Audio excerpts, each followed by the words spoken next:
Hello दोस्तों, एक बार फिर से स्वागत है आप सभी लोगों का कॉमर्स विद अनिल सर में। दोस्तों, हमने कल बुक कीपिंग और अकाउंटेंसी स्टार्ट किया था और जिसमें हमने फर्स्ट चैप्टर स्टार्ट किया था introduction to book keeping and accountancy. वहाँ हमने मीनिंग देख लिया, डेफिनेशन देख लिया, फीचर्स देख लिया और हम कहाँ पहुँच गए थे सर? हम पहुँच गए थे ऑब्जेक्टिव ऑफ बुक कीपिंग तक। करेक्ट।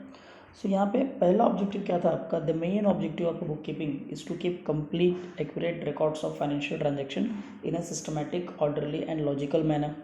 और दूसरी चीज़, all transaction are to be recorded date wise and account wise. कल मैंने आपको सिखाया था कि जो भी ट्रांजैक्शंस हम बुक कीपिंग में रिकॉर्ड करेंगे वो कैसा होना चाहिए? डेट वाइज होना चाहिए और अकाउंट वाइज होना चाहिए। ठीक है, चलो अभी हम यहाँ पे आते हैं। थर्ड वाला जो ऑब्जेक्टिव है वो क्या बता रहा है कि बुक कीपिंग से आपको क्या मिलेगा। ठीक है, बुक कीपिंग से आपको क्या मिलने वाला है? सो बुक कीपिंग से आपसे परमानेंट रिकॉर्ड मिलेगा आपके बिजनेस में जितने भी मॉनेटरी ट्रांजैक्शंस होंगे। ठीक है, तो उन सबको, इस परमानेंट रिकॉर्ड को आप क्या कर सकते हो? एज ए एविडेंस इस्तेमाल कर सकते हो। कहीं भी जब भी आपको ज़रूरत पड़ेगा तो ये आपको एज एन एविडेंस की तरह काम करेगा। फॉर एन एग्जाम्पल, आपने किसी ग्राहक को उधारी पे गुड्स बेच दिया और आपने बोला कि 1,000 का बिल है, लेकिन वो बोल रहा है नहीं यार, मैंने तो 900 का ही गुड्स खरीदा था। आप बोलोगे इधर आइए और ये बिल देखिए। ठीक है, यहाँ पे मैंने कंप्लीट रिकॉर्ड किया हुआ है, यहाँ पे 1,000 रुपये 900 नहीं है। तो याद रखना, जो रिटर्न रिकॉर्ड होगा वो क्या होता है? वो मान्य होता है, वो एक्सेप्टेड होता है। तो वो ग्राहक को एक्सेप्ट करना ही पड़ेगा कि उसने 1,000 का ट्रांजेक्शन किया था, बिकॉज आपने उसको लिख के रखा हुआ है। राइट, तो ये परमानेंट रिकॉर्ड हो गया, ये एक एविडेंस हो गया और जब भी आपको जहाँ भी चाहिए आप आसानी से इस रिकॉर्ड का इस्तेमाल कर सकते हो। दूसरी चीज़, to know the profit and loss of the business during the financial year. ये मैंने आपको समझा ही दिया था कि अगर हम 4 महीना, 5 महीना, 6 महीना कंटिन्यूसली बिजनेस करेंगे, लेकिन एक ऐसा टाइम आएगा जब हम ये तो सोचेंगे यार हमको प्रॉफिट हुआ या लॉस हुआ। देखो, ये कब कैलकुलेट करेंगे ये डिपेंड करेगा साइज ऑफ बिजनेस ऑर्गेनाइजेशन। जैसे सोल ट्रेडर है तो डेली चेक करेगा कि मुझे प्रॉफिट हुआ या लॉस हुआ। ठीक है, जैसे ठेले पे जो गाड़ी लगाएगा, ऑनियन सेल करेगा, पोटैटो सेल करेगा, वो देखेगा कि मैंने सुबह 1,000 रुपये का माल लाया था, शाम को मेरा 1,500 का धंधा हुआ, यानी 500 रुपये मेरे को प्रॉफिट। 1,000 का माल लाया था, 800 ही में कमा पाया, यानी 200 रुपये का लॉस। एक दिन में कर लेगा। लेकिन जो बड़े बड़े ऑर्गेनाइजेशंस है, जो बड़े बड़े बिजनेस हैं, वो क्या करेंगे? 1 साल, पूरा 1 साल वो लोग बिजनेस करते हैं, 1 अप्रैल से लेकर 31 मार्च तक। उसके बाद वो लोग पूरा का पूरा चेक करते हैं कि उनको प्रॉफिट हुआ या लॉस हुआ। उसके बाद में, to know the assets and liability of the enterprises. Yes, अब आपको एसेट और लायबिलिटी क्या होती है इसको हम डिटेल में सीखने वाले हैं। ठीक है, ये आपका अकाउंटिंग टर्म्स के अंडर कवर हो जाएगा डिटेल में, बट अभी मैं आपको शॉर्ट में बता रहा हूँ, सिर्फ शॉर्ट में। ठीक है, ज़्यादा डिटेल में नहीं जाऊँगा। To know the total asset and liabilities of the business. देखिए, एसेट्स का मतलब होता है बिजनेस की प्रॉपर्टी। ठीक है, सिंपल याद रखो, बिजनेस की प्रॉपर्टी जो ओनर के नाम पे है, बिजनेस की प्रॉपर्टी जो बिजनेस के नाम पे है वो एसेट हो गया। और लायबिलिटीज़ का मतलब होता है बिजनेस के ऊपर जो कर्जा है उसको हम बोलते हैं लायबिलिटी। ठीक है, अब देखिए कि हमने क्या किया हुआ है, हमने बुक कीपिंग में सारी चीज़ें रिकॉर्ड कर रही है स्टार्ट टू एंड। हमने जब बिजनेस शुरू करते हैं तो हम ये भी रिकॉर्ड करते हैं हमने कैपिटल कितना लगाया, हमने बिल्डिंग कितने की पड़ी, हमने फर्नीचर कितने का लाया, हमने मशीन कितने की लाई, हमने फिक्चर्स कितने का लाया, हमारा कंप्यूटर कितने का पड़ा। ये सब कुछ रिकॉर्ड करते हैं और ये सब कुछ क्या है? आपकी बिजनेस प्रॉपर्टी है। लैंड एंड बिल्डिंग का मतलब, लैंड एंड बिल्डिंग का मतलब अगर कोई लैंड आपने खरीद लिया या बिल्डिंग बिल्डिंग में आपने एक गाला वगैरह खरीद लिया बिजनेस करने के लिए, तो उसकी कॉस्ट जो पड़ती है। ठीक है, समटाइम्स आप रेंट पे भी खरीदते हैं तो वो कॉस्ट भी इसमें ऐड होती है। ठीक है, तो जो आपकी प्रॉपर्टी है जो बिजनेस के नाम पे, वो होती है एसेट। और लायबिलिटी मतलब बिजनेस के ऊपर जो कर्जे हैं। तो अगर हमने रिकॉर्ड करके रखा हुआ है, ठीक है, हमने रिकॉर्ड करके लिखा हुआ है, तो आपको एग्जैक्ट मालूम पड़ेगा कि मेरा एसेट की वैल्यू क्या है, मेरी लायबिलिटी की वैल्यू क्या है। और याद रखिएगा, आप इसको बिजनेस कंटिन्यू करना है या नहीं करना है इसी बात पे क्लियर होगा। अगर आपका एसेट, ठीक है, आपकी लायबिलिटी से ज़्यादा है, अगर आपका एसेट आपकी लायबिलिटी से ज़्यादा है, इसका मतलब हमारा बिजनेस अच्छा चल रहा है, हमारी फाइनेंशियल पोजीशन अच्छी है, हम बिजनेस कर सकते हैं। लेकिन अगर इसका रिवर्स हो जाए, तो अगर लायबिलिटी हमारे एसेट से ज़्यादा हो जाए, इसका मतलब भाई हम कर्जे में डूब चुके हैं। ठीक है, अब लास्ट पोजीशन आ चुकी है, अब डिसाइड करेंगे कितना झेल सकते हैं। अगर ज़्यादा नहीं झेल सकते तो बिजनेसमैन क्या करेगा? बिजनेस क्लोज कर देगा। दैट्स वाई इसको कैलकुलेट करना इज़ वेरी वेरी इंपॉर्टेंट। और ये आपको किससे मालूम पड़ेगा? बुक कीपिंग से मालूम पड़ेगा। टू नो द बिजनेसमैन ओज टू अदर्स एंड वॉट ओज टू हिम। ठीक है, ओज का मतलब उधारी पे लेना, उधारी पे देना। तो अगर हम लोग ने बुक कीपिंग में प्रॉपरली रिकॉर्ड कर लिया है कि हमने कितने लोगों को उधारी दी है, तो ये हमको पता चल जाएगा उनसे लेना कितना। और हमने ये भी रिकॉर्ड करके रखा है कि हमने हमारे सप्लायर से कितने उधारी ली है, तो हमको ये भी पता चल जाएगा उनको देना कितना। ठीक है, यानी कि उधारी पे कितना दिया उससे पैसे लेना और किसी को पैसे देना, ये दोनों चीज़ आप रिकॉर्ड करोगे। और ये कहाँ से पता चलेगा आपको? बुक कीपिंग से पता चलने वाली है। ओके, आगे बोला गया है businessman comes to know current year progress over the previous year and compare its financial results with the other business enterprises in similar line। देखो, अगर आपने एक साल का, ठीक है, 1 ईयर का कंप्लीट रिकॉर्ड आपने मेंटेन किया हुआ है, तो आप क्या कर सकते हो? 1 साल का कंप्लीट कर लिया, 2 साल का लिख लिया, इसीलिए 3 साल का रिकॉर्ड कर लिया। ठीक है, अब आप चौथे साल का रिकॉर्ड कर रहे हो। ठीक है, तो आप क्या कर सकते हो? एक करंट ईयर की जो प्रोग्रेस है वो प्रीवियस ईयर की प्रोग्रेस से आप मैच कर सकते हो। सपोज 4th ईयर आपको बहुत प्रॉफिट हुआ, तीसरे साल कम हुआ था, आप बोलोगे यार बहुत अच्छा बिजनेस चल रहा है। ठीक है, अच्छी प्रोग्रेस चल रही है, यानी हर साल आपने देखा पहले साल सपोज आपका कम प्रॉफिट था, दूसरे साल थोड़ा और बढ़ा, तीसरे साल थोड़ा और बढ़ा, चौथे साल और बढ़ गया, आप बोलोगे वाह यार बहुत अच्छी प्रोग्रेस कर रहा हूँ मैं। तो आप क्या कर सकते हो? कंपेयर कर सकते हो करंट ईयर की प्रोग्रेस को आपके प्रीवियस ईयर। ये तो अपने आप में कंपेयर करना हो गया ना। और एक चीज़ हो गई कि सेम लाइन में जो बिजनेस कर रहा है, ठीक है, सपोज आपका भी बिजनेस ऑटोमोबाइल का है, यानी कि कार वगैरह बेचने का, और दूसरी कंपनी का भी बिजनेस कार वगैरह बेचने का है, तो आपने क्या किया? अपना प्रॉफिट निकाला। ठीक है, उसके बाद आपने देखा सामने वाले का कितना प्रॉफिट हुआ, तो उससे भी आप कंपेयर कर सकते हो, क्योंकि सिमिलर लाइन का बिजनेस है तो कंपैरिजन पॉसिबल है। लेकिन ये कंपैरिजन तभी होगा जब आपके पास रिकॉर्ड होगा, और रिकॉर्ड कब होगा? जब आप बुक कीपिंग मेंटेन करोगे। Is it clear? चलो, यहाँ तक आपको समझ में आ गया होगा। अब आते हैं हम importance of book keeping. Book keeping का महत्व क्या है? सबसे बड़ा महत्व यार आपको रिकॉर्ड दे देगा बिजनेस का, आपको मेमोरी में याद रखने की ज़रूरत ही नहीं है। आपको कोई भी इन्फॉर्मेशन चाहिए, कौन सी भी इन्फॉर्मेशन चाहिए, वो सिस्टमेटिकली आपने बुक कीपिंग में मेंटेन करके रखी है और आप देख सकते हो। Information is very very important, right? Record is very very important. इससे होगा क्या? डिसीजन मेकिंग में आपको हेल्प करेगा। ठीक है, उसके बाद में दूसरा क्या? Financial information. Yes, book keeping में आपको आपके बिजनेस से रिलेटेड जो भी फाइनेंशियल इन्फॉर्मेशन चाहिए सब कुछ मिलेगा अगर आपने मेंटेन किया है तो। जैसे कि प्रॉफिट लॉस चाहिए, एसेट चाहिए, लायबिलिटी चाहिए, आपने कितना इन्वेस्टमेंट किया, आपके पास स्टॉक कितना पड़ा हुआ है, स्टॉक का मतलब गुड्स, ठीक है, स्टॉक ऑफ गुड्स, यानी आपके पास एक्स्ट्रा कितना पड़ा हुआ है, ये आपको पता चलेगा। देन डिसीजन मेकिंग, ये आपको डिसीजन मेकिंग में हेल्प करेगा, क्योंकि आप जो भी डिसीजन लोगे वो आप इंफॉर्मेशन के बेसिस पे लेते हो। ठीक है, फॉर एन एग्जाम्पल, सपोज आपको 10th स्टैंडर्ड, आपने अभी 10th स्टैंडर्ड आपने पास किया, नाउ आपको डिसाइड करना है कि कॉमर्स, आर्ट्स या साइंस। ठीक है, तो आप परसेंटेज के बेसिस पे भी समटाइम्स आप रिजल्ट ले लेते हो कि यस आपने 95 स्कोर किया, इसका मतलब ज़्यादा पढ़ाई कर सकते हो तो साइंस ले सकते हो और अच्छी जगह करियर देख सकते हो। आप मीडियम में हो तो आप कॉमर्स ले सकते हो। ठीक है, थोड़ा कम परसेंटेज है, आर्ट्स ले सकते हो। याद रखना 90 वाला भी आर्ट्स ले सकता है। एंड ऑफ द डे आपका इंटरेस्ट और आपकी जो करियर चॉइस है उसके ऊपर डिपेंड करता है। ठीक है, सपोज एक 95 वाला बंदा है, उसने सोचा कि मुझे टीचर बनना है, मुझे प्रोफेसर बनना है, तो ऑब्वियसली वो आर्ट्स लेगा। ठीक है, बट मैं बोल रहा हूँ जो आपकी डिसीजन मेकिंग होगी वो इन्फॉर्मेशन के बेसिस पे होगी, ये कहना है मेरा। ठीक है, कंट्रोलिंग, यस, अगर आपके पास ज़्यादा से ज़्यादा रिकॉर्ड्स होगा, सारी की सारी इन्फॉर्मेशन होगी, तो जो बिजनेस का एग्जीक्यूटिव है वो बिजनेस की एक्टिविटीज़ को अच्छी तरीके से कंट्रोल कर सकता है। रीज़न क्या होगा मालूम है यार? उसको ये पता होगा कि प्रीवियस ईयर मेरा इतना प्रॉफिट हुआ तो इस साल इसको बढ़ाना है। ठीक है, फिर वो 3 महीने में चेक करेगा, यार 3 महीने में इतना प्रॉफिट हुआ। अभी क्या करती है कंपनी? 3-3 महीने में चेक करती है, एक क्वार्टर में एक बार चेक करती है कि कितना प्रॉफिट हो रहा है, कितना लॉस हो रहा है। इससे बिजनेस को कंट्रोल करना आसान हो जाता है ना। अगर आपको फर्स्ट हाफ में उतना ज़्यादा प्रॉफिट नहीं हुआ, उतना ज़्यादा प्रोग्रेस नहीं की, तो आप सेकंड हाफ में प्रोग्रेस करने की कोशिश करोगे। आपको पता है, बैक ऑफ द माइंड आपके ये रहेगा कि यार ये 3 महीना हमने खराब किया है, तो अगला 3 महीना हमको बहुत अच्छे से बिजनेस करना है। ठीक है, देन उसके बाद में एविडेंस, ये मैंने आपको कल ही बता दिया था कि ये एक लीगल प्रूफ हो जाता है। ठीक है, ये एक एविडेंस हो जाता है, कभी भी आप इसको कोर्ट ऑफ लॉ में यूज़ कर सकते हो अगर कोई केस या कोई डिस्प्यूट किसी अदर पर्सन के साथ या किसी अदर पार्टी के साथ होता है तो। उसके बाद में टैक्स लायबिलिटी, देखो टैक्स लायबिलिटी आपको जीएसटी भरनी होती है बेसिकली। तो जीएसटी किसके बेसिस पे भरा जाता है? आपको प्रॉफिट के बेसिस पे। ठीक है, तो आपको कितना प्रॉफिट हो रहा है, आपका कितना बिजनेस हो रहा है, तो उसके बेसिस पे आप अपनी टैक्स लायबिलिटी कैलकुलेट करके गवर्नमेंट को पे कर सकते हो, राइट? तो ये था आपका इंपॉर्टेंस ऑफ बुक कीपिंग। चलो, यूटिलिटी क्या है? यूटिलिटी का मतलब होता है उपयोगिता। ठीक है, बुक कीपिंग आपके लिए कहाँ कहाँ उपयोगी साबित हो सकता है? तो बुक कीपिंग या फिर बुक कीपिंग किन किन लोगों के लिए उपयोगी साबित होगा? तो सबसे पहले तो ओनर के लिए उपयोगी साबित होगा, क्योंकि ओनर को पता चलेगा ना उसको प्रॉफिट लॉस कितना हुआ है, एसेट लायबिलिटी कितना हुआ है। End of the day owner को ये सारी चीज़ें मालूम होना बहुत ज़रूरी है अगर उसको बिजनेस को अच्छी तरीके से कंडक्ट करना है तो।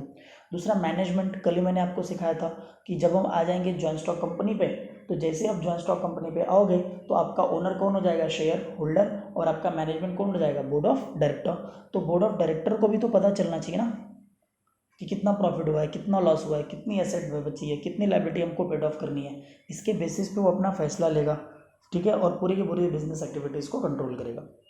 देन होता है इन्वेस्टर। यस, इन्वेस्टर, कल मैंने आपको एक सिंपल एग्जांपल देके बताया था कि हम लोग कैसे शेयर्स में इन्वेस्ट करते हैं। कल मैंने एग्जांपल लिया था एक फ्रेश कंपनी का, लेकिन हम लोग एग्जिस्टिंग कंपनी में भी पैसे लगाते हैं, ठीक है। अब एग्जिस्टिंग कंपनी में पैसे लगाने के लिए हम क्या देखेंगे, उसका रिकॉर्ड देखेंगे, उसकी book keeping and accountancy check करेंगे कि पिछले 3 साल में कितना प्रॉफिट हुआ है, कंपनी ने कितना प्रोग्रेस किया हुआ है, कंपनी के पास कितना एसेट्स है, कितना लायबिलिटी है। उसके बेसिस पे हम पैसा लगाएंगे ना। हम क्या करेंगे, हम एक तैरती हुई नाव के ऊपर जो आसानी से चल रही है उसके ऊपर पैसा लगाएंगे ना। हम डूबती हुई नाव के ऊपर थोड़ी पैसा लगाएंगे। और नाव तैर रही है यानी बिजनेस चल रहा है या बिजनेस डूब रहा है, आपको बताएगा कौन, obviously book keeping records. Okay, और ये जो कंपनी के रिकॉर्ड्स होते हैं ये ऑनलाइन अवेलेबल होते हैं, ठीक है। उनको कंपलसरी है, कंपनीज एक्ट 1956 ने क्लियर किया हुआ है कि जो जॉइंट स्टॉक कंपनी होती है, बड़ी बड़ी जो कंपनी होती हैं, उनको अपना अकाउंट्स पब्लिश करना पड़ता है, ठीक है। आगे देखते हैं हम लोग, ये कस्टमर के लिए भी इंपॉर्टेंट होगा। यस, ठीक है। तो कस्टमर के लिए कैसे इंपॉर्टेंट होगा, अब आपको और हमको क्या चाहिए, लगातार सप्लाई ऑफ गुड्स चाहिए, ठीक है, कि गुड्स हमको लगातार मिलते रहे। तो एक बिजनेस आपको लगातार गुड्स कब सप्लाई कर सकता है, जब उसकी फाइनेंशियल पोजीशन अच्छी होगी, जब उसकी एबिलिटी होगी बिजनेस को कंटिन्यूसली कंडक्ट करने के लिए, तभी तो वो कर पाएगा ना आपको लगातार गुड्स एंड सर्विसेज सप्लाई। जब वो खुद डूबता रहेगा तो आपको कहाँ से बचाएगा। तो इसीलिए कस्टमर के लिए भी ये इंपॉर्टेंट हो जाता है। कस्टमर भी बिजनेस का फाइनेंशियल पोजीशन देखेगा और देखने के बाद उसको श्योरिटी होगी यार यस ये बिजनेस मुझे गुड सप्लाई कर सकता है। उसके बाद में गवर्नमेंट के लिए इंपॉर्टेंट है। यस, आप गवर्नमेंट के पास ITR फाइल कर सकते हैं हम लोग, इनकम टैक्स रिटर्न जो फाइल होता है वो, उसमें यही इन्फॉर्मेशन लिखी होती है, बुक कीपिंग एंड अकाउंटेंसी की, कितना प्रॉफिट हुआ, कितना बिजनेस हो, सब कुछ उसके बेसिस पे गवर्नमेंट टैक्स चार्ज करता है। उसके बाद में लेंडर्स के लिए, लेंडर्स मतलब जो मार्केट्स में आपको उधारी पे पैसा देते हैं उनको बोलते हैं लेंडर्स, ठीक है। तो उनको आप मनी लेंडर्स बोल सकते हो। तो ये लोग आपको मनी लेंड करेंगे यानी कि उधारी पे देंगे, लेकिन कौन से बेसिस पे देंगे, आपकी परफॉर्मेंस, आपका बिजनेस का परफॉर्मेंस कैसा उसके बेसिस पे, ठीक है। जैसे अगर आप एक बिजनेसमैन हो और आपको अगर लोन चाहिए बैंक से, मैं मनी लेंडर की बात नहीं कर रहा हूँ, मैं बैंक की बात कर रहा हूँ, कि अगर आपको प्रॉपर बैंक से लोन चाहिए तो बैंक आपको 3 साल का ITR मांगता है, इनकम टैक्स रिटर्न 3 साल का ITR मांगेगा और उसके बेसिस पे बैंक आपको लोन देगा, ठीक है। वो चेक करेगा आपकी एबिलिटी है कि नहीं पेमेंट करने की। उसी तरह जो मनी लेंडर्स होंगे वो भी आपका अकाउंट्स, आपका बुक कीपिंग प्रॉपर चेक करेंगे। After that they will decide कि आपको पैसा उधारी पे देना है या नहीं देना है, clear. Then development, obviously business enterprise के लिए जो अकाउंटिंग होगी वो बिजनेस की ग्रोथ और डेवलपमेंट करने में मदद करेगी। कैसे, जो रिकॉर्ड्स होगा, मैंने बोला ये लोग क्वार्टरली रिकॉर्ड चेक कर लेते हैं, ठीक है, प्रॉफिट हो रहा है, लॉस हो रहा है, अच्छी प्रोग्रेस हो रही है नहीं हो रही है। तो हर 3-3 महीने के बाद, ठीक है, फर्स्ट 3 हाफ में अगर अपने अच्छी प्रोग्रेस नहीं मिली तो ऑब्वियस सी बात है सेकंड हाफ में आप जरूर प्रोग्रेस करना चाहोगे, जरूर डेवलपमेंट करना चाहोगे। तो आप तभी कर सकते हो ना जब आपके रिकॉर्ड होगा। आपके कंपैरिजन करने के लिए रिकॉर्ड ही नहीं हो तो कहाँ से पता चलेगा, ठीक है। तो वही होगा ना, अंधेरे में तीर चलाते रहेंगे चलाते रहेंगे, लगी तो लगी, नहीं लगी तो नहीं लगी। इट इज क्लियर, चलो ठीक है। अब देख लेते हैं मेजर डिफरेंस क्या है, बुक कीपिंग एंड अकाउंटेंसी में डिफरेंस दिया हुआ है, लेकिन अभी तो मैंने आपको सिर्फ बुक कीपिंग समझाया ना, यहाँ तक आपका बुक कीपिंग का पार्ट खत्म हो जाता है। तो इन दोनों में डिफरेंस समझने के लिए आपको अकाउंटिंग भी तो समझना पड़ेगा, तो इसको हम बाद में करेंगे, ठीक है। पहले हम meaning and definition of accounting करते हैं। तो यहाँ तक आपको आई होप क्लियर होगा कि बुक कीपिंग क्या होती है, ठीक है। तो बुक कीपिंग को अगर मैं एक लाइन में डिफाइन करूँ, सो बुक कीपिंग का मतलब क्या होता है, recording of business transactions in the books of account. अब देखिए व्हाट इज अकाउंटिंग, चलो देखते हैं हम लोग। So book keeping is a part of accounting, ठीक है। अकाउंटिंग एक ब्रॉडर कॉन्सेप्ट है, बुक कीपिंग उसका एक पार्ट है, ठीक है। तो it is a primary stage of accounting. Yes, accounting करने के लिए आपको बुक कीपिंग चाहिए, ठीक है। देखो अकाउंटिंग क्या करता है मालूम है क्या, जो इन्फॉर्मेशन है, जो रिकॉर्ड्स है, उसको एक सिस्टमेटिक वे में प्रेजेंट करता है। जो आपने रिकॉर्ड रखा है ना, मैंने इतने का इतना बेचा, इतना उधारी हुआ, इतना कैश हुआ। बुक कीपिंग क्या, सॉरी अकाउंटिंग क्या करेगा, अकाउंटिंग आपके सारे के सारे जो ट्रांजैक्शंस आपने रिकॉर्ड किए उन रिकॉर्डिंग्स को क्लासीफाई करेगा, सबसे पहले तो उसको समराइज करेगा, उससे इंटरप्रिटेशन निकालने की कोशिश करेगा और उसको सिस्टमेटिक वे में प्रेजेंट करेगा ताकि सभी लोगों के लिए, सभी लोगों को वो आसानी से समझ में आ जाए। ये बेसिक काम होता है अकाउंटिंग का। अभी थोड़ी देर में आपको एग्जांपल लेके समझाऊंगा। It is a process of recording business transaction in the books of account. लेकिन पहला प्रोसेस की पहला स्टेप क्या होता है? Book keeping. After book keeping क्या होती है? Accounting. So accounting is a part of accountancy. Accounting accountancy का एक हिस्सा होता है and accountancy is a practice of recording. Accountancy का मतलब समझो, अकाउंटेंसी का मतलब क्या होता है? Practice of recording, classifying, reporting business transaction for a business. यानी बिजनेस में जितने भी ट्रांजैक्शंस होंगे, ठीक है, उन ट्रांजैक्शन को रिकॉर्ड, क्लासिफाई, रिपोर्ट बनाना, इसको बोलते हैं अकाउंटिंग। अब बोलोगे सर बिजनेस का ट्रांजैक्शन अकाउंटेंसी को कौन सप्लाई करेगा? तो वो सप्लाई करेगा कौन? सर आपका बुक कीपिंग। ठीक है, बुक कीपिंग। देखो अभी एग्जांपल लेता हूँ। सपोज मैंने एक ग्राहक को उधारी पे गुड्स बेचा। सपोज मेरा जो क्रेडिट सेल्स रहा, क्रेडिट में मैंने उसको गुड्स बेचा 5 लाख का, और जो मैंने कैश में बेचा वो 10 लाख का। फिर मेरा जो डेटर है वो मेरा 50,000 है, जो क्रेडिटर है मेरा। ये सारी इन्फॉर्मेशन मैं बुक कीपिंग में जस्ट रिकॉर्ड करके रखा हूँ। ठीक है, इस तरीके से। अब ये अकाउंटिंग क्या करेगा मालूम है क्या? अकाउंटिंग अलग अलग अकाउंट्स बनाएगा। वो क्या कर लेगा? सबसे पहले तो प्रॉफिट एंड लॉस बना देगा। ठीक है, एक साइड में पूरे के पूरे खर्चे डाल देगा, एक साइड में पूरे के पूरे इनकम डाल देगा, और बाद में दोनों को कंपेयर करके बताएगा कि नेट प्रॉफिट हुआ है या नेट लॉस हुआ है। यानी सिस्टमेटिक वे में अकाउंटिंग प्रेजेंट करेगा। ठीक है, आपने लिख दिया मेरे पास 5 लाख का डेटर पड़ा हुआ है, मेरे पास बिल्डिंग पड़ा हुआ है, मुझे बैंक लोन देना है, ये सब चीज़ें ये बुक कीपिंग लिख देगा, रैंडमली लिख देगा, डेट वाइज तरीके से लिख देगा। लेकिन अकाउंटिंग क्या करेगा? अकाउंटिंग एक बैलेंस शीट, एक स्टेटमेंट बना देगा। ठीक है, तो इस साइड वो पूरे के पूरे एसेट रिकॉर्ड कर देगा, इस साइड पूरे के पूरे लायबिलिटी रिकॉर्ड कर देगा। तो आपको एक सिस्टमेटिक वे में मिलेगा, और इसके बेसिस पे क्या करेगा? वो रिपोर्ट तैयार करेगा कि आपका बिजनेस अच्छा चल रहा है या नहीं चल रहा है। Is it clear? इसको बोलते हैं हम लोग accounting. So accounting principles are basic norms. और याद रखना, देखो कोई भी चीज़ जो होती है, ठीक है, जो भी चीज़ें आप कंडक्ट करते हो उसके पीछे कोई ना कोई बेस होता है, कोई ना कोई आधार होता है, कोई ना कोई प्रिंसिपल होता है। तो उसी तरह जो अकाउंटिंग है उसमें भी कुछ प्रिंसिपल्स है, कुछ नॉर्म्स है। ठीक है, और इसको सिद्ध करने के लिए कुछ डेवलपमेंट्स किए गए, कुछ एजम्पशंस बनाए गए। ठीक है, जो अकाउंटिंग का एक बेसिस, एक आधार तैयार कर देता है। एंड जो प्रिंसिपल अकाउंटिंग ने बनाए हुए हैं रिकॉर्डिंग्स के लिए, वो प्रिंसिपल यूनिवर्सली एक्सेप्टेड है। याद रखना, ठीक है, पूरे का पूरा यूनिवर्स इन्हीं अकाउंटिंग प्रिंसिपल को फॉलो करता है। ठीक है, अब इसका डेफिनेशन देख लेते हैं। Accountancy refers to the entire body theory of process of accounting. Correct?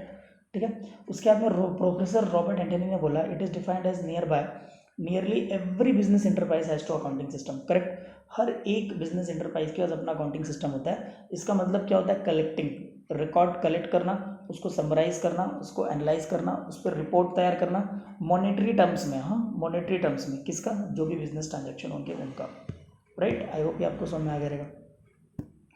अब देखो बेसिस ऑफ अकाउंटिंग सिस्टम, या फिर आप बोल सकते हो इसको method of accounting system. So there are 3 methods of accounting system: cash basis, accrual basis, mix और हाइब्रिड बेसिस। देखो कैश बेसिस का मतलब क्या होता है? इस सिस्टम में जब हमने कैश रिसीव किया और जब हमने कैश पेड किया तो रिकॉर्ड होता है, रिसिप्ट और पेमेंट के बेसिस पे। ठीक है, जब एक्चुअल कैश हमने रिसीव किया और एक्चुअल कैश हमने पेड किया तो ये रिकॉर्ड करेगा। ठीक है, इसको बोलेंगे कैश बेसिस, यानी ये क्रेडिट वाले ट्रांजैक्शन को नहीं रिकॉर्ड करेगा। ठीक है, इसमें क्या है? Any income received, expenses paid, such method of accounting usually followed by. इसको कौन फॉलो करेंगे? प्रोफेशनल फॉलो करता है, डॉक्टर, लॉयर, चार्टर अकाउंटेंट और नॉट फॉर प्रॉफिट कंसर्न। ठीक है, एनजीओज इस सिस्टम को फॉलो करते हैं। इसको बोलते हैं कैश बेसिस। इसमें क्या होता है मालूम है क्या? रिसिप्ट और पेमेंट रिकॉर्ड होता है। ठीक है, इसके बाद आता है आपका अक्रूवल बेसिस। देखो अक्रूवल बेसिस में क्या होता है? पैसा रिसीव हुआ या नहीं हुआ, ठीक है, रिकॉर्ड हुआ। यानी कि एनी इनकम अर्न रिसीव्ड और नॉट, यानी कमाई हो गई है, आपने रिसीव किया या नहीं किया, रिकॉर्ड हुआ। सपोज आपने उधारी पे बेच दिया 10,000 का, ठीक है, तो रिकॉर्ड कर लोगे क्योंकि 10,000 रुपये आपको मिले ही नहीं है, बट आप कमाई कर चुके हो ना। उधारी पे बेचा, सेल किया, मतलब आप कमाई कर चुके हो, लेकिन आपको पैसा मिला नहीं है तो भी आप रिकॉर्ड करोगे, और अगर कैश मिल गया तो भी आप रिकॉर्ड करोगे। ठीक है, तो यानी इस पर क्रेडिट ट्रांजैक्शंस, कैश ट्रांजैक्शन दोनों रिकॉर्ड होते हैं। ठीक है, मिक्स और हाइब्रिड में ये कॉम्बिनेशन होता है कैश बेसिस और अक्रूवल बेसिस का। और इंडिया में ये वाला मेथड प्रोहिबिटेड है, इंडिया में ये वाला मेथड नहीं यूज होता है, ठीक है। So it is a combination of cash basis and accrual basis under mixed accounting both cash and accrual basis followed revenue and assets are generally recorded in cash basis expenses are generally recorded in accrual basis and this the law in India prohibited the use of this method। India में ये वाला method use नहीं होता है, okay. चलिए अब देखते हैं कि qualitative characteristics of accounting information. देखो accounting information is very very important, क्योंकि आपका पूरा का पूरा जो हिसाब किताब होगा कंपनी का इन्हीं अकाउंटिंग इन्फॉर्मेशन के बेसिस पे बनने वाला है, ठीक है। अकाउंटिंग इन्फॉर्मेशन का मतलब होता है बुक कीपिंग जो आपको इन्फॉर्मेशन प्रोवाइड करेगा वही तो अकाउंटिंग बेसिस है, ठीक है। बुक कीपिंग जो आपको रिकॉर्ड्स देगा वही आपका अकाउंटिंग इन्फॉर्मेशन है। तो वो अकाउंटिंग इन्फॉर्मेशन का कुछ कैरेक्टरिस्टिक्स आपको पढ़ना है, ठीक है। कुछ qualitative characteristics you have to learn. What do mean by characteristics? Characteristic का मतलब होता है फीचर्स, स्पेक्युलरिटीज इन हिंदी जिसको विशेषता बोलते हो, इन मराठी से कॉल्ड एज वैशिष्ट्य, ठीक है।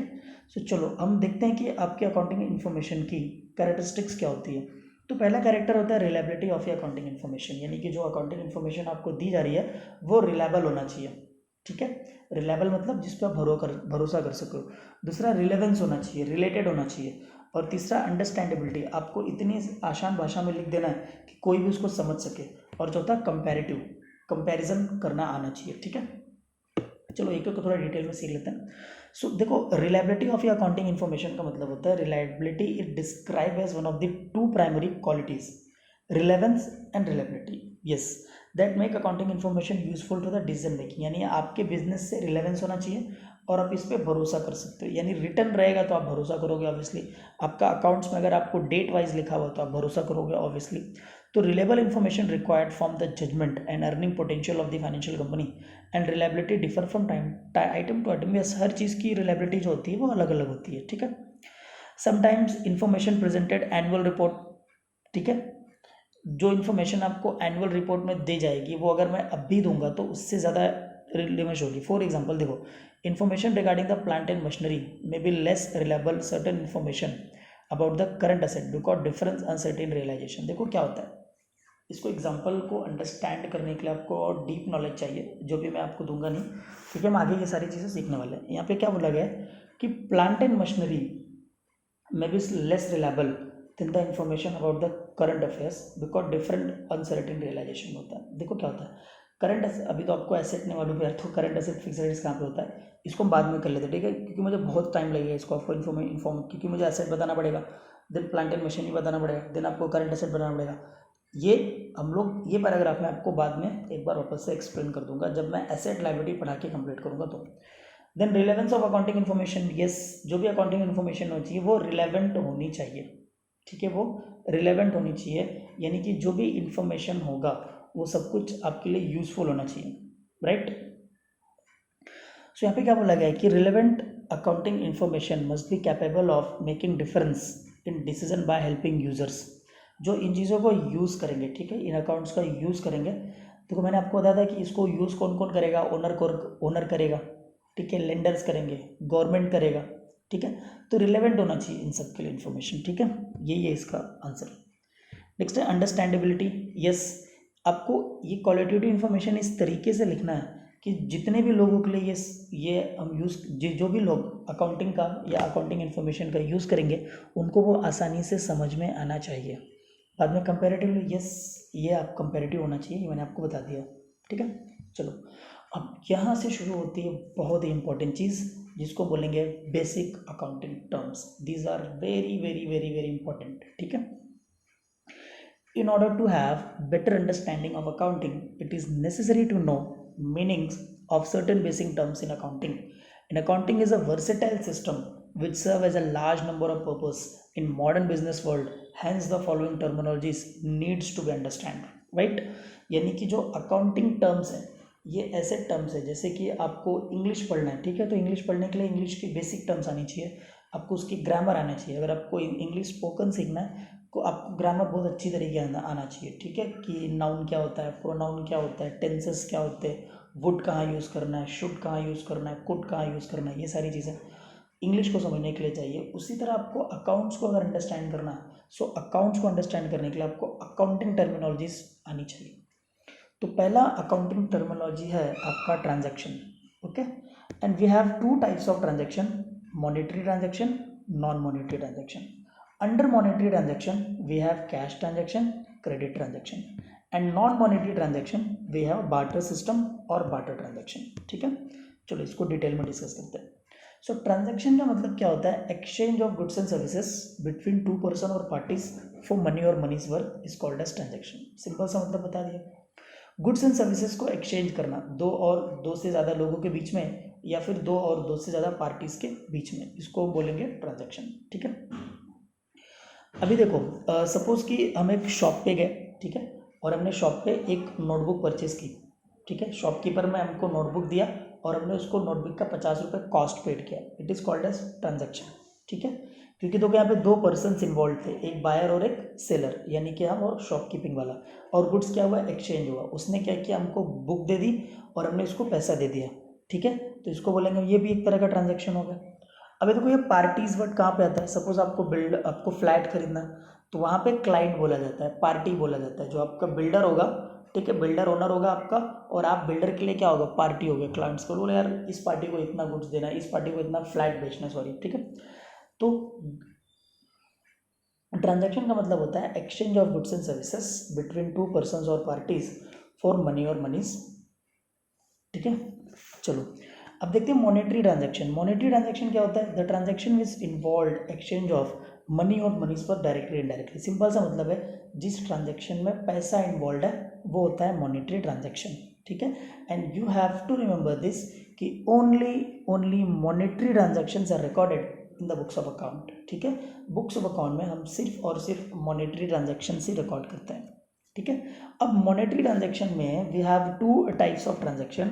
First one is cash transaction. ठीक है, पहला है आपका कैश ट्रांजैक्शन. ठीक है, तो कैश ट्रांजैक्शन का मतलब होता है जहाँ पे आप कैश इमिडिएटली पेड करते हो, इमिडिएटली रिसीव करते हो, इसको बोलते हैं हम लोग cash transaction. For example purchase of goods 15,000 immediately paid किया, सैलरी आपने बंदे को इमिडिएटली पेड कर दी, इसको बोलेंगे कैश ट्रांजैक्शन. क्रेडिट ट्रांजैक्शन क्या होता है? जहाँ पे आप पैसा इमिडिएटली रिसीव और पेड नहीं करोगे. ठीक है, यानी कि eight the time of transaction नहीं पेड करोगे या नहीं रिसीव करोगे. वो कब पेड करोगे आप? 1 महीने बाद, 2 महीने बाद, 15 दिन बाद. उसको बोलते हैं हम लोग क्रेडिट ट्रांजैक्शन. ये लेटर ऑन दिया जाता है. इसको बोलते हैं हम लोग इसको बोलते हैं हम लोग कैश ट्रांजैक्शन, और ये हो गया आपका क्रेडिट ट्रांजैक्शन. कैश ट्रांजैक्शन में क्या होता है कि जैसे ही ट्रांजैक्शन होगा इमीडिएटली हम पैसा पेड करेंगे, सामने वाला रिसीव करेगा. क्रेडिट ट्रांजैक्शन में क्या होगा? ट्रांजैक्शन हम लोग करेंगे लेकिन इमीडिएटली ना हम पैसा उसको देंगे ना वो रिसीव करेगा. कब रिसीव करेगा? फ्यूचर डेट में रिसीव करेगा. Is it clear? चलो आपको ये समझ में आ रहा है.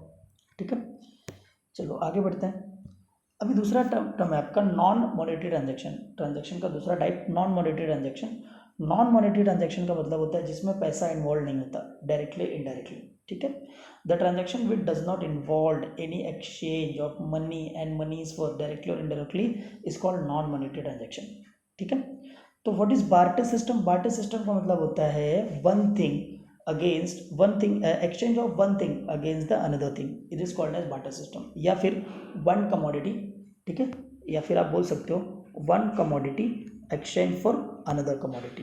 बोलोगे सर ये यूज़ कब होता था? ये पुराने ज़माने में यूज़ होता था जब मनी का इवोल्यूशन नहीं हुआ था, जब पैसा इवॉल्व नहीं हुआ था मार्केट में. तो लोग क्या करते थे? एक गुड्स के बदले दूसरे गुड्स को एक्सचेंज किया करते थे, और इसी को बोलते हैं barter system.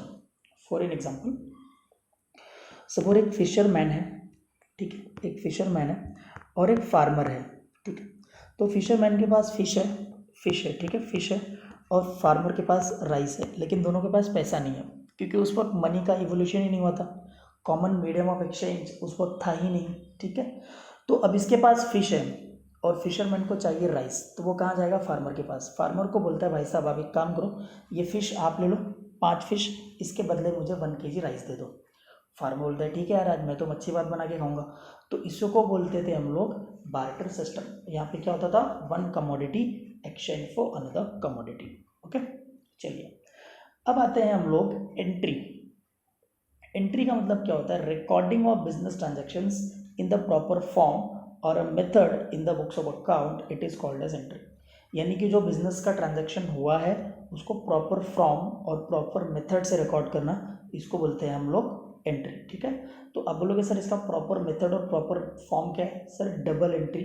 Book keeping system, ठीक है। जो भी ट्रांजैक्शन रिकॉर्ड होगा हम double entry book keeping system को फॉलो करते हुए रिकॉर्ड करते हैं, ठीक है। ये आप और ज़्यादा डिटेल में सीख जाओगे कि जब हम लोग जर्नल एंट्रीज करेंगे, ठीक है। तो फिलहाल एंट्री का मतलब ये याद रखो कि जो भी ट्रांजैक्शंस होते हैं उनको रिकॉर्ड करना वो एंट्री होती है, ठीक है। जो भी ट्रांजैक्शन होगा उसको रिकॉर्ड करना यही एंट्री होती है, ठीक है। सपोज आपने किसी को 500 रुपये पे गुड्स उधारी पे बेचा और आपने अपनी नोटबुक में इमिडिएटली नोट डाउन कर लिया, तो उसको हम लोग लेंगे एंट्री, ठीक है। आपने आपके कस्टमर का नाम लिख दिया, सपोज राज है, राजकुमार है, ठीक है। राजकुमार ने आपसे 500 रुपये का राइस खरीदा, तो आपने लिख दिया राजकुमार राइस 500, आपने डेट डाल दी, खत्म हो गया काम, right. It is called entry. Now narration, narration का मतलब क्या होता है? Brief explanation for which entry is passed, ठीक है। Brief explanation of a business transaction for which entry is pass is called as narration. Narration का मतलब होता है रीजन, ठीक है। एंट्री पास, आपने एंट्री क्यों लिखी है उसका रीजन, उसी को हम बोलते हैं नरेशन, ठीक है। और जो नरेशन होता है वो हमेशा आपकी एंट्री के नीचे होता है, जनरल एंट्री के नीचे होता है, और यहाँ पे बीइंग या फॉर से शुरू होता है, ठीक है। अभी फॉर एग्जांपल मैंने क्या बोला, मैंने बोला sold goods to Rahul on credit ₹1000, ठीक है। अब मैंने इसकी एंट्री पास कर दी, मैं इसकी एंट्री पास करूँगा Rahul account debited to sales account. ये मैंने एंट्री पास कर दी कि राहुल को मैंने उधारी पे क्या किया हुआ है, सेल किया हुआ है 1000 रुपये का। इसके नीचे मैं नरेशन लिख दूंगा being goods sold to Rahul on credit, sold to Rahul on credit. ये रहा आपका नरेशन, ठीक है। ये एंट्री, ये रही आपकी नरेशन, ओके। आगे बोला गया goods, yes goods is very important. Goods का मतलब क्या होता है? The goods refers to merchandise, commodities, article और थिंग विच ट्रेडर ट्रेड्स। यानी कि वो गुड्स, वो कमोडिटी, वो आर्टिकल जिसमें हमारा बिजनेसमैन ट्रेड करता है या हमारा बिजनेसमैन डील करता है, उसको बोलेंगे गुड्स। फॉर एग्जाम्पल फर्नीचर वाले के लिए फर्नीचर क्या होगा? गुड्स। मेडिकल वाले के लिए मेडिसिन क्या होंगी? गुड्स। फ्रूट वाले के लिए फ्रूट क्या होगा? Goods, okay. तो कोई बिजनेसमैन जिस कमोडिटी में डील कर रहा है, जिस कमोडिटी में वो ट्रेड यानी कि व्यापार करता है, उसको हम बोलेंगे गुड्स।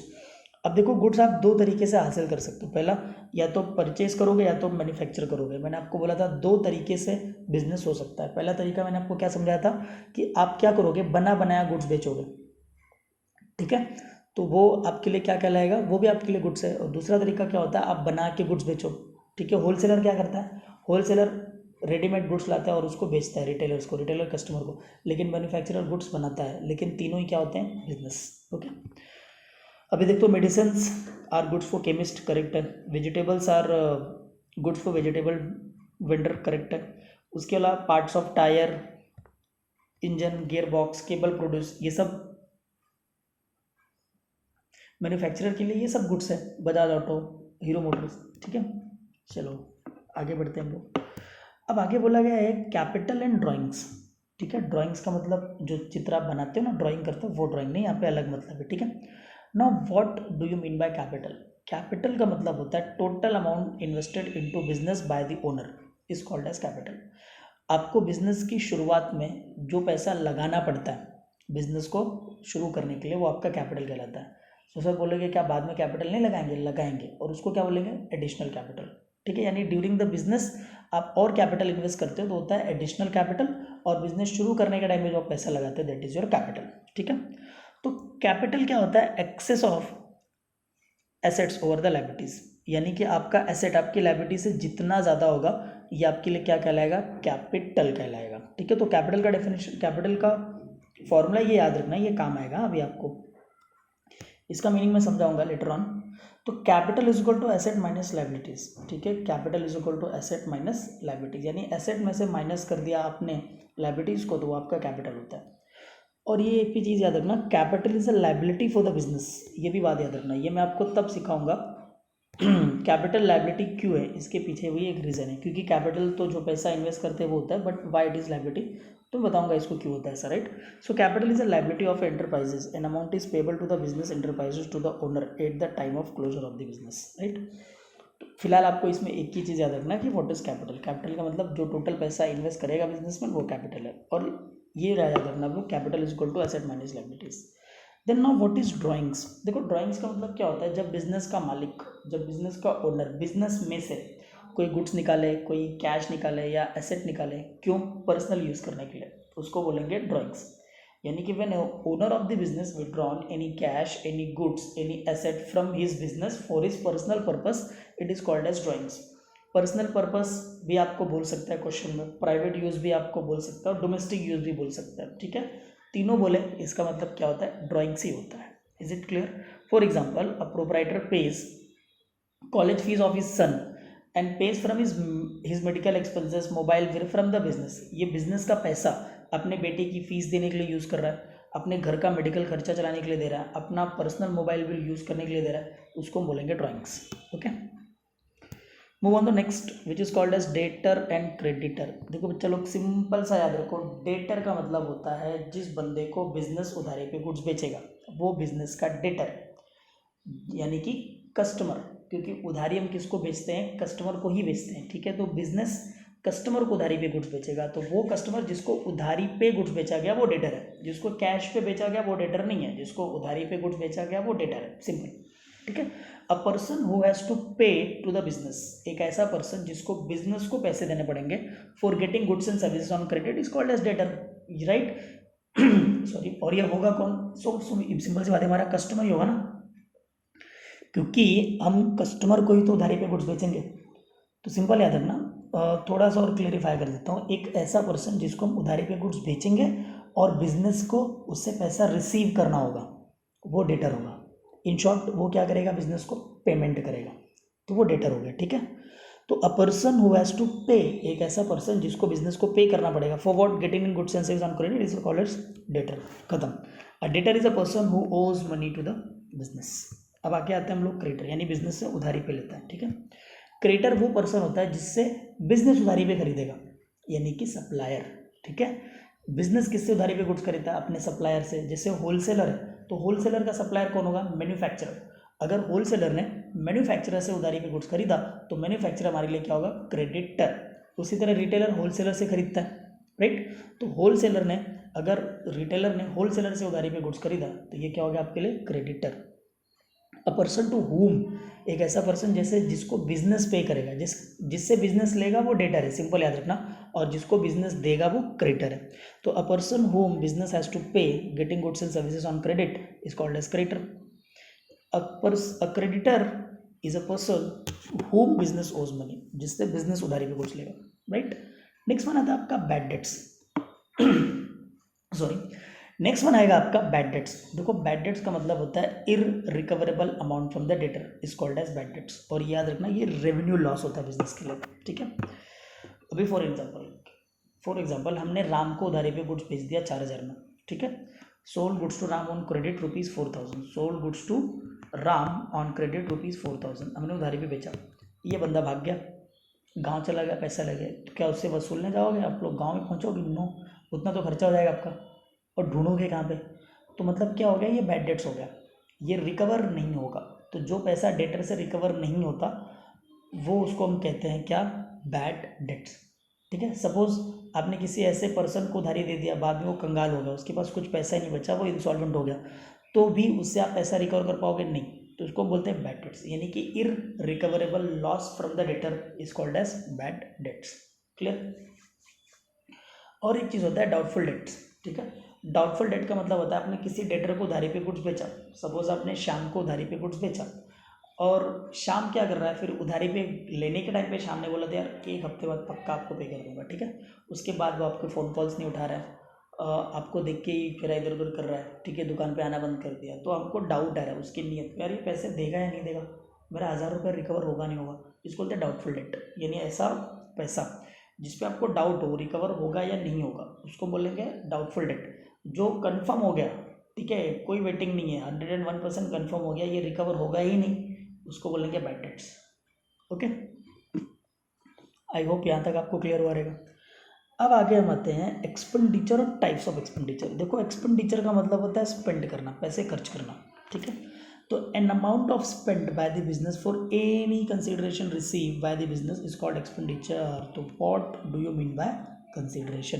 कंसिडरेशन का मतलब होता है बदले में कोई चीज़ मिलना, वो कंसिडरेशन होती है, सिंपल याद रखना, बदले में कोई चीज़ मिलना कंसिडरेशन होती है, ठीक है।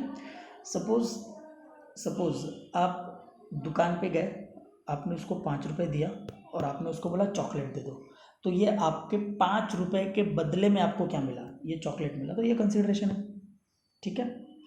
जैसे आप कॉलेज में जाके क्या करते हो, कॉलेज में जाके आप पढ़ाई करते हो, लेकिन पढ़ाई करने के लिए आपको क्या लेना पड़ता है, एडमिशन लेना पड़ता है, राइट, एडमिशन लेना पड़ता है। तो एडमिशन के लिए आपको क्या पे करना पड़ता है, फीस पे करना पड़ता है, ठीक है, फीस के पर पे करना। तो आपने कॉलेज को क्या दिया, फीस, उसके बदले में आपको क्या मिल रहा है, education, education is a consideration. उसी तरह कॉलेज के लिए, कॉलेज आपको क्या दे रहा है, कॉलेज आपको दे रहा है एजुकेशन, बदले में आपसे क्या ले रहा है, फीस, ये कॉलेज के लिए कंसिडरेशन हो गया, ठीक है। तो मनी आप वहीं स्पेंड करोगे जहाँ पे आपको कुछ कंसिडरेशन मिले, हमेशा वहाँ खर्च नहीं करेंगे जहाँ हमको कंसिडरेशन ना मिले। Is it clear? तो हर एक पर्सन वहीं पैसे खर्च करेगा जहाँ पे उसको कुछ कंसिडरेशन मिले। तो बिजनेस भी कहाँ खर्च करेगा, जहाँ पे उसको कुछ कंसिडरेशन मिले, और उस कंसिडरेशन को पाने के लिए जितना पैसा बिजनेस खर्च करेगा, स्पेंड करेगा, वही कहलाएगा एक्सपेंडिचर। आई होप आपको क्लियर हो रहेगा, ठीक है।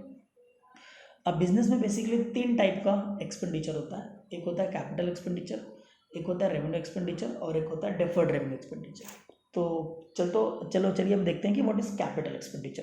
देखो वो खर्चा जो आपने फिक्स एसेट्स खरीदने के लिए किया, ठीक है, this expenditure is incurred to acquire a fix asset. What do you mean by fix assets? Fix assets का मतलब होता है वो प्रॉपर्टी जो आपको लॉन्ग टर्म बेनिफिट देगा, जो आपके बिजनेस में लॉन्ग टर्म टाइम तक रहेगा। आपने एक बार खरीदा, बार बार उस पर खर्च नहीं करना है। Example, land and building, furniture and fixtures, plant and machinery, then vehicle, computer, ये आपका क्या होगा, फिक्स्ड एसेट होगा। और फिक्स एसेट्स को एक्वायर यानी कि हासिल करने के लिए, या आपके फिक्स एसेट्स की वैल्यू को इंक्रीज करने के लिए जितना पैसा आप खर्च करोगे वो होता है आपका कैपिटल एक्सपेंडिचर, ठीक है। तो कैपिटल एक्सपेंडिचर आपको लॉन्ग टर्म बेनिफिट देगा, ये नॉन रिकरिंग इन नेचर होता है। लॉन्ग टर्म बेनिफिट मतलब ये आपको लंबे समय तक के लिए बेनिफिट देगा। एग्जाम्पल, आपने एक लैंड एंड बिल्डिंग खरीद ली, तो आपको 10 साल, 20 साल, 30 साल तक उस पर पैसे नहीं खर्च करना। इसको बोलते हैं नॉन रिकरिंग, यानी बार बार वो खर्च नहीं होगा, ठीक है। एग्जाम्पल देख लो आप, purchase of machinery, extension of building, और परचेस ऑफ कंप्यूटर। नेक्स्ट आता है आपका रेवेन्यू एक्सपेंडिचर। कैपिटल हमने कर लिया, ठीक है। नेक्स्ट आता है आपका रेवेन्यू एक्सपेंडिचर। का मतलब क्या होता है, revenue expenditure is an expenditure from which no future benefit expected. वो इमीडिएटली आपको बेनिफिट देगा, खत्म हो जाएगा, दोबारा आपको खर्च करना पड़ेगा, इसको बोलते हैं हम लोग revenue expenditure. Like raw material, आपने रॉ मटेरियल लाया, आपने उससे फिनिश गुड्स कन्वर्ट किया, खत्म हो गया रॉ मटेरियल, दोबारा लाना पड़ेगा। ऐसा थोड़ी आपने रॉ मटेरियल अभी खरीदा तो 10 साल 20 साल तक आपको रॉ मटेरियल खत्म ही नहीं होगा। इज इट नॉट पॉसिबल, ठीक है। और इसका जो बेनिफिट होता है नॉर्मली लेस देन 1 ईयर होता है, और it does not increase the profit earning capacity of the organisation, and these are normally day to day operating खर्चा, ठीक है। ये बिजनेस का डे टू डे ऑपरेटिंग खर्चा होता है रेवेन्यू एक्सपेंडिचर। एग्जाम्पल, आपने रेंट पेड किया, सैलरी पेड किया, वेजेस पेड किया, रॉ मटेरियल का एक्सपेंडिचर, ये सब आपके लिए क्या कहलाएगा, रेवेन्यू एक्सपेंडिचर, ओके। आगे बढ़ते हैं। अगला आपका डेफर्ड रेवेन्यू एक्सपेंडिचर। देखिए, डेफर्ड रेवेन्यू एक्सपेंडिचर का मतलब होता है कि जो 1 साल में एग्जिस्ट नहीं होगा, एग्जिस्ट मतलब खर्च नहीं होगा, उसको बोलेंगे डेफर्ड रेवेन्यू एक्सपेंडिचर, यानी मोर देन 1 ईयर ये आपको बेनिफिट देगा। An expenditure which basically revenue in nature, right, but benefit for which not exist with in a year, इसको बोलते हैं डेफर्ड रेवेन्यू। देखो ये भी रेवेन्यू ही है, खर्चा ये भी रेवेन्यू ही है, लेकिन ये 1 साल में खत्म नहीं हुआ। फॉर एग्जाम्पल, हैवी एडवर्टाइजमेंट, अगर आपने हैवी एडवर्टाइजमेंट किया और उसका इफेक्ट 1 साल 2 साल 3 साल तक तो रहता ही है, उसको बोलेंगे, उस एडवर्टाइजमेंट को बनाने के लिए, लॉन्च करने के लिए जो खर्चा गया वो डेफर्ड रेवेन्यू में आ जाए, क्योंकि एडवर्टाइजमेंट क्या है, रेवेन्यू एक्सपेंडिचर है ना। बाकी एडवर्टाइजमेंट तो आप हमेशा करते रहोगे, मतलब पोस्टर लगाना है, ये वो सब तो छोटा मोटा काम है, लेकिन जब बड़ा आप बैनर लगवा दोगे, टीवी पे एडवर्टाइजमेंट दोगे, ये बड़े एक्सपेंडिचर होते हैं एडवर्टाइजमेंट के, और ये आपको लंबा बेनिफिट देते हैं। चलो एग्जांपल देके समझाता हूँ कि फॉर एन एग्जांपल, बीच में एक ऐड आया था कि इंडिया और पाकिस्तान का बॉर्डर है, और जो पाकिस्तान का सोल्जर होता है वो इंडियन सोल्जर से पूछता है कि भाईजान हिंदुस्तान में क्या चल रहा है, और बड़ी शान से बताता है, सर हिंदुस्तान में तो फॉग चल रहा है। और ये एडवर्टाइजमेंट बहुत फेमस हुआ था, ठीक है, एडवर्टाइजमेंट बहुत फेमस हुआ, उसकी वजह से जो प्रोडक्ट का नाम है फॉग, वो आज तक आपके दिमाग में छपा रहेगा, ये उसका बेनिफिट। तो 1 साल में क्या वो एग्जिस्ट हो गया, उसका इम्पैक्ट नहीं एग्जिस्ट हुआ ना, तो वही आपके लिए क्या हो जाएगा, डेफर्ड रेवेन्यू एक्सपेंडिचर, ठीक है। अभी इसका एग्जांपल आप देख सकते हो क्या क्या, हैवी एक्सपेंडिचर ऑन एडवर्टाइजिंग और हैवी लीगल एक्सपेंसेस, ठीक है। हैवी लीगल एक्सपेंसेस का मतलब, एक बार आपने 2 साल के लिए रजिस्ट्रेशन ले लिया, 3 साल के लिए लाइसेंस ले लिया, तो 1 साल से ज़्यादा वो बेनिफिट दे रहा है ना आपको। देखो 1 साल का लाइसेंस लोगे थोड़ा ज़्यादा फीस लगेगा, लेकिन एक साथ 3-4 साल का गवर्नमेंट से आप लाइसेंस लेते हो बिजनेस करने का, तो आपको बेनिफिट 3-4-5 साल मिल रहा है, तो उसको बोलेंगे deferred revenue expenditure, okay. I hope आपको क्लियर हो गया। इसके बाद आते हैं हम दो और कॉन्सेप्ट पे, जिसका नाम है सॉल्वेंट और इनसॉल्वेंट। देखो, सॉल्वेंट का मतलब एक ऐसा पर्सन जिसकी एसेट्स उसकी लायबिलिटी से ज़्यादा है, या फिर उसका एसेट्स उसकी लायबिलिटी के बराबर है। इन शॉर्ट एक ऐसा पर्सन जिसको बिजनेस के सारे डेट एक ऐसा पर्सन जो बिजनेस अपना बिजनेस का सारा डेट यानी कि कर्जा पे करने में कैपेबल हो, एबल हो, उसको बोलेंगे इंसॉल्वेंट। ऐसा नहीं होना चाहिए कि उसको अपने कर्जों की वजह से दुकान बंद करना पड़े और घर जाना पड़े, नो, राइट। तो ऐसा पर्सन होता है सॉल्वेंट, ठीक है। For example, a person total asset calculated 50 lakh और उसका टोटल एक्सपेंडिचर था 30 लाख, तो उसकी फाइनेंशियल पोजीशन साउंड है यानी कि अच्छी है, वो अपने सारे डेट पे करेगा, तो सॉल्वेंट है, ठीक है। यानी कि जो बिजनेसमैन डेट पे करने के लिए कैपेबल है वो सॉल्वेंट है, और जो अपना डेट पे करने के लिए कैपेबल नहीं है वो इंसॉल्वेंट है। यानी इसके इंसॉल्वेंट के केस में क्या होगा, रिवर्स हो जाएगा कि जिस a person whose liabilities are more than in asset, उसको बोलेंगे इंसॉल्वेंट पर्सन, राइट।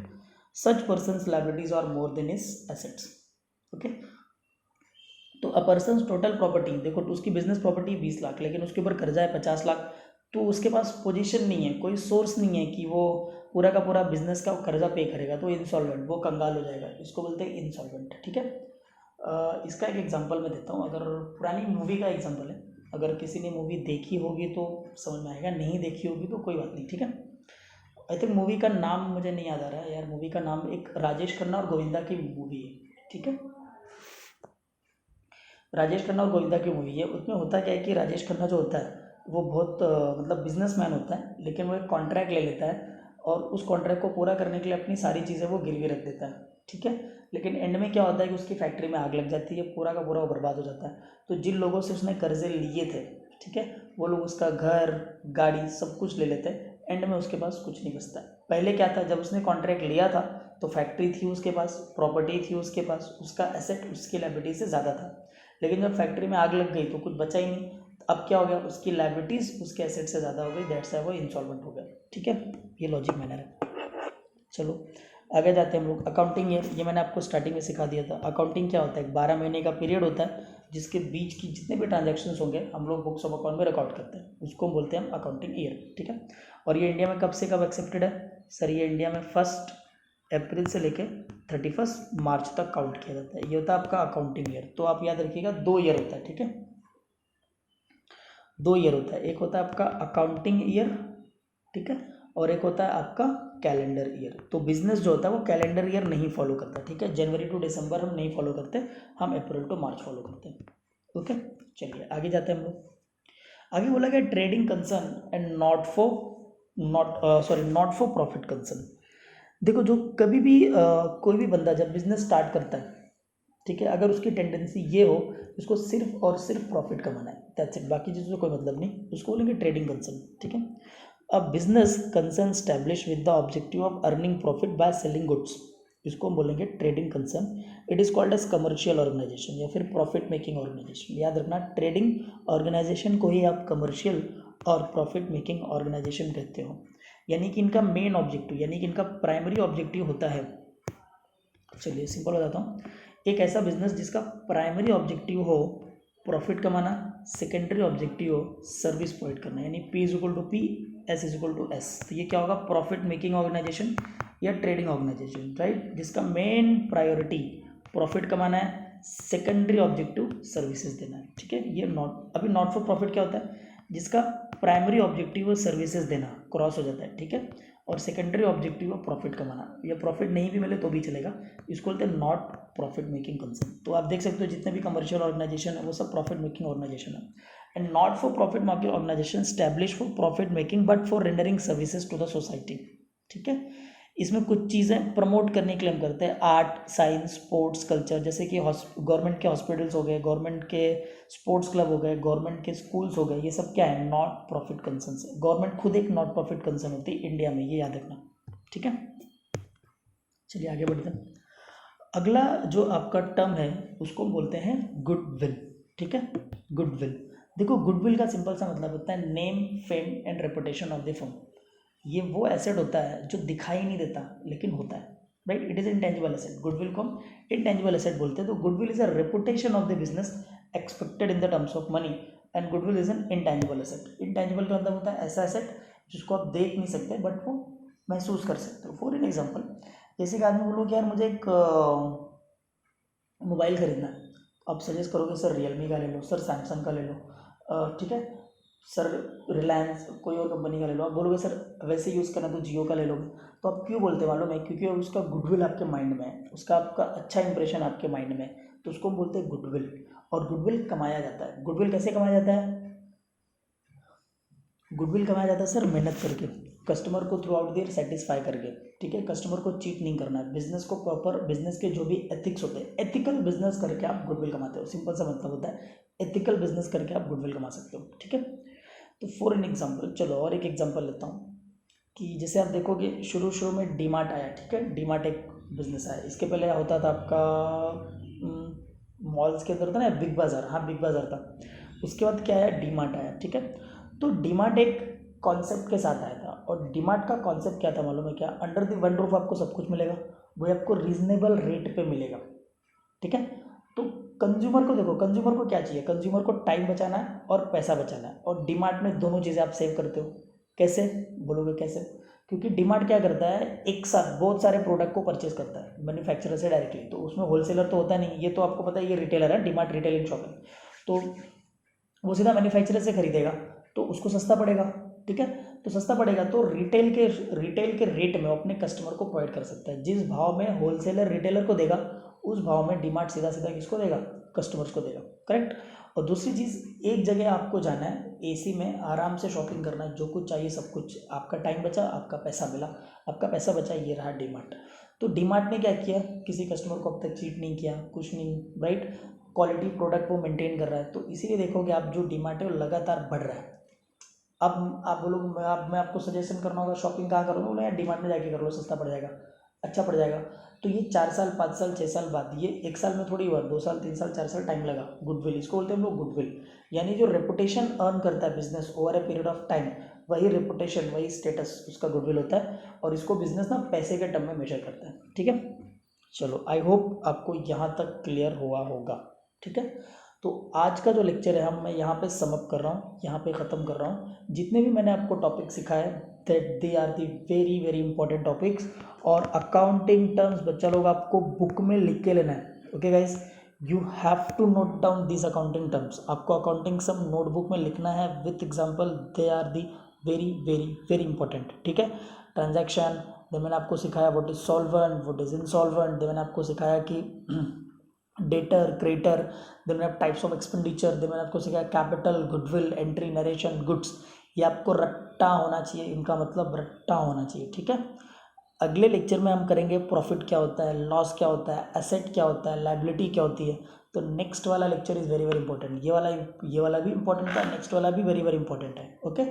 आपको होमवर्क ये है कि आप इसको नोटबुक में अपने नोट डाउन करते जाओ, क्योंकि 2 चैप्टर हैं जो आपके थियरी होंगे, तीसरे चैप्टर हम प्रैक्टिकल करेंगे, ठीक है। आई होप आपको लेक्चर ये पसंद आया होगा। अगर मेरा लेक्चर आपको पसंद आया तो आप लाइक करो, ठीक है, और ज़्यादा से ज़्यादा लोगों तक ये शेयर करो, बिकॉज फ्री कंटेंट है, आपको जितना शेयर कर सकते हो 11th के स्टूडेंट्स के लिए उतना बेनिफिशियल होगा, ठीक है। और आपको कोई भी डाउट रहेगा तो मुझे आप कमेंट सेक्शन में पूछ सकते हो। Is it clear? तो आज के लिए बाय बाय, आज के लिए बस इतना ही था। मिलते हैं हम लोग नेक्स्ट लेक्चर में और नई वाली अकाउंटिंग टर्म्स के साथ मिलेंगे, okay. Thank you, bye bye.